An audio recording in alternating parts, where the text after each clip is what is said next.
Astro प्रीति, स्वागत है आपका मेरे यूट्यूब चैनल सुख समृद्धि उपाय में।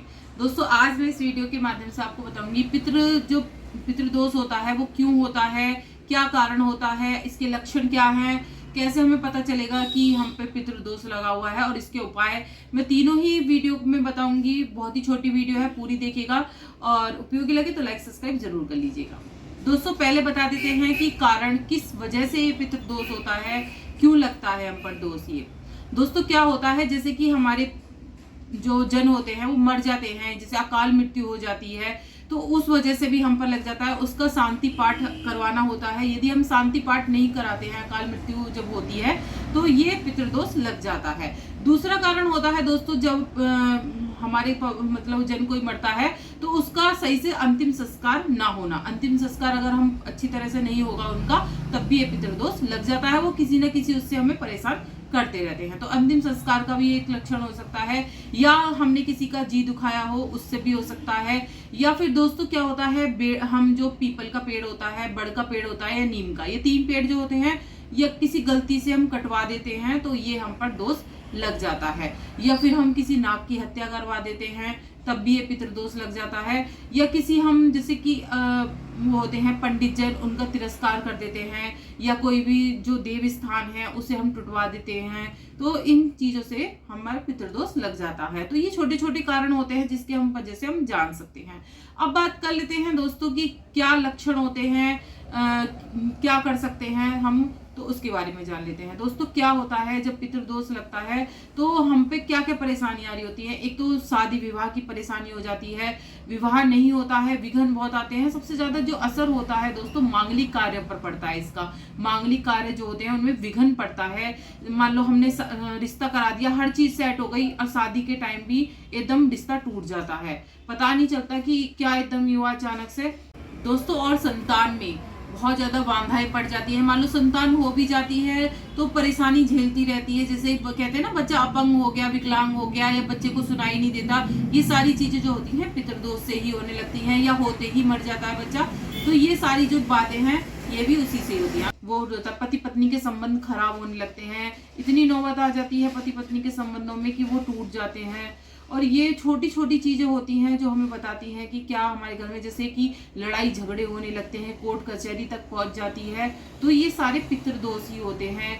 या हमारे घर में कोई ऐसा व्यक्ति है जो बार बार बीमार पड़ रहा है और वो सही नहीं हो रहा है, तो ये लक्षण होते हैं कि हमारे घर में पितृदोष है। कमा रहे हैं फिर भी पता नहीं लग रहा कि पैसा कहाँ जा रहा है। और मान लो हमारे कुछ काम करा, वो काम हमारा हमने बहुत मेहनत करी, उसको में बहुत प्रयास करा उस काम के लिए, लेकिन वो सफल नहीं हो रहा है, दुकान धंधा नहीं चल रहा है, मेहनत के बावजूद भी हमें उसका फल नहीं मिल रहा है। ये सारे पितृदोष के लक्षण हो सकते हैं। दोस्तों उपाय जान लेते हैं कि क्या उपाय हमें करना चाहिए पितृ पक्ष में, और पितृ अब वैसे भी हम कर सकते हैं। इन उपायों को मैं जैसे जैसे बताऊंगी वो आप उपाय करते हैं तो आपको बहुत ही ज्यादा एकदम मतलब रिलैक्स फील होगा कि इस दोषों से आपको वो मिलेगी मुक्ति। तो आपका कैसे करना है, जो दोस्तों पूर्वज होते हैं वो हमारे बहुत बड़े मतलब आशीर्वाद देने के लिए बहुत बड़े होते हैं। मतलब हमें वो ऊपर से भी आशीर्वाद देते हैं। यदि हम उनका तिरस्कार करते हैं या उनका जैसे श्राद्ध चलते हैं, श्राद्ध में हम उनका कुछ भी तर्पण नहीं करते हैं, तो ये पितृदोष हम पर चलता रहता है। अगर हम इनका बहुत ज्यादा से हम इनका ध्यान करें, पूजा पाठ करें इनकी, तो हमसे बहुत खुश रहते हैं और मतलब दिन दूनी रात चौगनी तरक्की होने लगती है। आप समझ गए होंगे। तो इसमें मैं बता देती हूँ क्या उपाय करना है दोस्तों। सबसे पहले क्या करना है, अगर आप पीपल का वृक्ष है, दोपहरी के टाइम जाना है आपको, दोपहरी के समय एक लोटा तैयार कीजिए। लोटे के अंदर आपको क्या डालना है, एक तो थोड़ा सा कच्चा दूध डालना है, काले तिल उसके अंदर डालने हैं, और पुष्प अक्षत वगैरह डालकर आपको दोपहर, याद रखें दोपहरी के समय ही आपको पीपल पर ये जल चढ़ाना है। यदि आप ऐसा करेंगे, रोज आप कर सकते हैं, रोज नहीं कर सकते हैं तो आप हर शनिवार के दिन या हर मावस के दिन आप बांध लीजिए कि हमें जल चढ़ाना है पीपल पर। तो ये आप कर सकते हैं। और आपको क्या करना है, अगर आप रोज जला सकते हैं दक्षिण दिशा की तरफ, क्योंकि पितरों की दिशा जो होती है दोस्तों दक्षिण दिशा होती है। दक्षिण दिशा जो पितरों की दिशा होती है, वहां पर एक दिया जरूर जलाएं। आपको लग रहा है पितृदोष है, मतलब थोड़े थोड़े उपाय आपको जरूर करने हैं। मावस का जो जैसे मावस आती है, मावस के दिन आपको खाना जरूर निकालना चाहिए पितरों के नाम से। और आप दान भी कर सकते हैं पितरों के नाम से, पूजा पाठ आप करा सकते हैं कहीं भी। और ज़्यादा आपको लग रहा है बहुत ज़्यादा पितृदोष हो रहा है, बहुत ज़्यादा परेशान हो रहे हैं, वैसे तो ये छोटे छोटे आप उपाय करेंगे तो हो जाएगा। नहीं तो आप, अगर आपने लग रहा है कि मैंने पिंडदान नहीं करा है, मैंने श्राद्ध तर्पण नहीं करा है अपने माँ बाप का, जब मरने के उपरांत करना होता है वो नहीं करा है, तो आप गया में जाकर इसका तर्पण भी कर सकते हैं। ठीक है, अब अगर आप ये छोटे छोटे उपाय कर लेते हैं, जैसे मैं बता रही हूँ, जल चढ़ाएं आप पीपल को, बहुत अच्छा माना जाता है।